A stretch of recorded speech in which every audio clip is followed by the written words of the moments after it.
이 시간 하나님께서 우리에게 주시는 생명의 말씀은 민수기 23장 27절에서 24장 9절 말씀입니다. 하나님의 말씀을 봉독하겠습니다. 발락이 발람에게 또 이르되 오라 내가 너를 다른 곳으로 인도하리니 내가 거기서 나를 위하여 그들을 저주하기를 하나님이 혹시 기뻐하시리라 하고 발락이 발람을 인도하여 광야가 내려다 보이는 부올산 꼭대기에 이르니 발람이 발락에게 이르되 나를 위하여 여기 7 제단을 쌓고 거기 수송아지 7마리와 수량 7마리를 준비하소서. 발락이 발람의 말대로 행하여 각 제단에 수송아지와 수량을 드리니라. 발람이 자기가 이스라엘을 축복하는 것을 여호와께서 선히 여기심을 보고 전과 같이 점수를 쓰지 아니하고 그의 낯을 광야로 향하여 눈에 들어 이스라엘이 그 지파대로 천막 친 것을 보는데 그때 하나님의 영이 그 위에 임하신지라. 그가 예언을 전하여 말하되 부올의 아들 발람이 말하며 눈을 감았던 자가 말하며 하나님의 말씀을 듣는 자 젖는 자의 환상을 보는 자 엎드려서 눈뜬 자가 말하기를 야곱이여 내 장막들이 이스라엘이여 내 거처들이 어찌 그리 아름다운고 그 벌어짐이 골짜기 같고 강가의 동산 같으며 여호와께서 심으신 침향목들 같고 물가의 백향목들 같도다. 그 물통에서는 물이 넘치겠고 그 씨는 많은 물가에 있으리로다. 그의 왕이 아각보다 높으니 그의 나라가 흥왕하리로다. 하나님이 그를 애굽에서 인도하여 내셨으니 그 힘이 들소와 같도다. 그의 적국을 삼키고 그들의 뼈를 꺾으며 화살로 쏘아 꿰뚫으리로다. 꿇어앉고 누움이 수사자와 같고 암사자와도 같으니 일으킬 자 누구이랴. 너를 축복하는 자마다 복을 받을 것이요 너를 저주하는 자마다 저주를 받을지로다. 아멘. 오늘은 하나님의 백성이 누리는 축복이라는 제목으로 하나님 말씀 증거하도록 하겠습니다. 오늘 본문의 말씀을 보게 되면 이제는 진영의 일부가 아닌 이스라엘 전체를 볼 수 있는 부올산 꼭대기로 올라가게 됩니다. 이곳에서 발락은 하나님이 그들이 얼마나 사랑하는지를 다시 한번 깨닫게 되는데요. 이 발락은 이스라엘에 대한 공격을 포기하지 못하고 발람을 통해서 또 한 번 이스라엘을 저주하라 요청하죠. 이것을 볼 때 하나님이 이스라엘 사랑이 얼마나 큰지를 우리가 확고한지를 이 본문을 통해서 볼 수 있는 동시에 끝까지 포기하지 않는 대적의 모습도 발견하게 됩니다. 벌써 3번째 저주의 시도입니다. 하지만 이번에도 저주가 아닌 하나님의 축복의 말씀이 흘러나오게 되죠. 5절 보시면 야곱이여 내 장막들이 이스라엘이여 내 거처들이 어찌 그리 아름다운고 하나님이 사랑하시는 그의 백성 하나님의 은혜의 장막에 머무는 이스라엘 자손이 누리는 축복이 무엇인지를 오늘 본문은 우리에게 잘 보여주고 있습니다. 첫 번째로 풍성함의 축복이죠.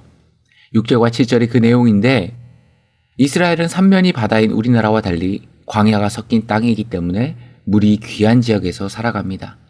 이러한 곳에 물이 넘친다. 이것은 굉장히 놀라운 말씀입니다. 즉 풍성함을 상징하는 말이고 그 안에 하나님이 주시는 번성함을 이야기하고 있는 것입니다. 지금도 간혹 아프리카나 캄보디아 우물 프로젝트를 진행하는 그 영상들을 보게 되면 지하수가 터지고 물이 솟아나올 때 그 마을 사람들이 너무 좋아서 축제를 열고 막 뛰노는 모습을 우리가 종종 보듯이 고대 사회 이스라엘 백성에게 이 물이라는 것은 생존과 직결되는 요소이기에 오늘 이 말씀이 그들의 삶에 얼마나 놀라운 풍요를 말씀해주고 있는가 우리가 느낄 수 있습니다. 또 물가에 백향목 같다 이야기합니다. 백향목은 몇 가지 특징이 있는데요. 뿌리가 깊어서 웬만한 세파에도 흔들리지 않습니다. 두 번째, 백향목은 가지가 무성해서 새들이 깃들어 살게 하는 포용력과 수용력을 갖춘 나무입니다.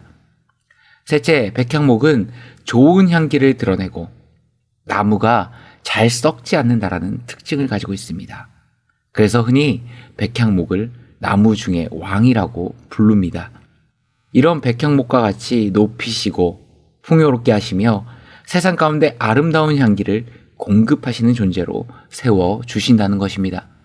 세 번째로 인도하심과 도우심의 축복이죠. 8절 이하의 내용인데요. 하나님께서는 이스라엘을 애굽 땅에서 인도하여 낸 내 백성임으로 선포합니다. 그리고 언제나 변함없이 자기 백성을 이렇게 이끄심을 성경은 증언하는데요. 하나님의 인도하심은 단순히 방향을 제시하는 것을 의미하는 것이 아니라 하나님의 주권과 하나님의 권능을 포함한 인도하심입니다. 이스라엘을 애굽에서 인도, 즉 출애굽시키신 그 힘이 뭐와 같다고 표현합니까? 들소, 말 그대로 가축소가 아닌 들판에서 생활하는 야생소입니다. 들소는 적군과 만나면 두꺼운 머리와 뿔을 들어 돌진하는 공격으로 전투를 벌이는데요. 어마어마한 덩치에도 순간 시속이 60km 이상 가속도를 내서 상대방을 들이받고 치명적인 상처를 입힙니다. 또한 굉장한 맷집을 보유하고 있어서요. 아프리카 세렝게티 이런 다큐 같은 데 보면요. 들소가 화나서 뛰어오면 오히려 사자가 뒷걸음질 치며 걸음 하나 살려라 도망칩니다. 그런 강력한 힘, 강력한 권능으로 인도하시고 그의 백성을 위협하는 대적들을 삼키시며 그들의 뼈를 꺾고 꿰뚫으신다는 겁니다. 세 번째로 우리에게 약속한 언약을 성취하는 축복이죠. 9절 보면 꿇어 앉고 누움이 수사자와 같으며 안사자와도 같으니 일으킬 자 누구이랴. 너를 축복하는 자마다 복을 받을 것이요 너를 저주하는 자마다 저주를 받을지로다. 발람은 마지막으로 이스라엘 향해 축복하는 자가 복을 받고 이스라엘을 향해 저주하는 자가 저주를 받을 것이다 예언합니다. 즉 이스라엘은 축복의 통로가 된다는 것이죠. 또한 이것은 지금 발람과 발락에게 주시는 일종의 경고입니다. 너희가 이스라엘을 저주하고자 하나 오히려 저주를 받는 것은 이스라엘이 아닌 너희가 될 것이다. 너희가 잘 되기 위해서는, 너희가 축복받기 위해서는 이스라엘을 축복하는 방법밖에 없다라는 것을 선포하십니다. 그런데 이 말씀이 우리에게는 너무나도 익숙한 말씀이죠. 창세기에 보면 12장 바벨탑 사건으로 온 인류가 흩어짐을 당한 가운데 하나님은 한 사람을 택정하십니다. 그게 바로 아브라함인데요.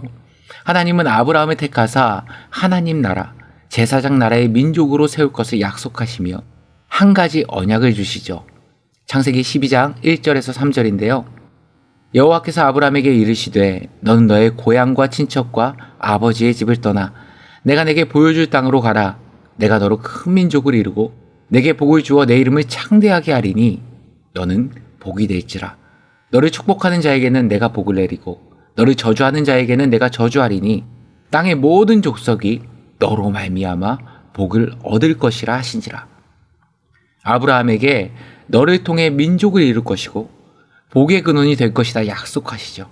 또 너를 축복하는 자에게는 내가 복을 내리고 너를 저주하는 자에게는 내가 저주할 것이다. 수백 년 전 아브라함을 택정하실 때 주신 그 약속의 말씀을 다시금 이스라엘에게 동일하게 선포하시는 겁니다. 무슨 말씀입니까? 아무리 세월이 흘러도 시대가 바뀌고 환경이 달라져도 하나님의 신실하신 약속은 여전히 우리 가운데 유효되고 성취되고 있다는 사실입니다. 그렇게 오늘도 우리는 주님을 신뢰하며 주님을 의지하며 약속 믿고 굳게 설 수 있는 것이죠. 하나님께서는 늘 그의 백성에게 넘치는 풍성함으로 채우시고 권능으로 인도하시고 말씀을 통해 약속하신 백성의 축복을 늘 변함없이 신실하게 이루어 가시는 하나님이신 줄 믿습니다. 오늘도 우리가 그런 하나님을 바라보며 그런 주님을 의뢰하며 축복의 통로로 살아가시는 하나님의 백성들 되시길 간절히 축원합니다. 함께 기도하시겠습니다.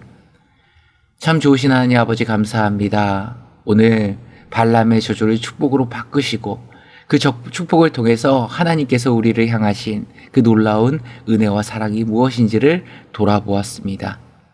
항상 우리를 풍성함으로 채우시고 권능으로 인도하시며 약속하신 그 말씀을 신실하게 이행하시는 하나님을 믿고 바라보며 나아가는 오늘 한 날의 삶 되게 하여 주옵소서. 이 모든 말씀 우리 주 예수 그리스도의 이름으로 기도드리옵나이다. 아멘.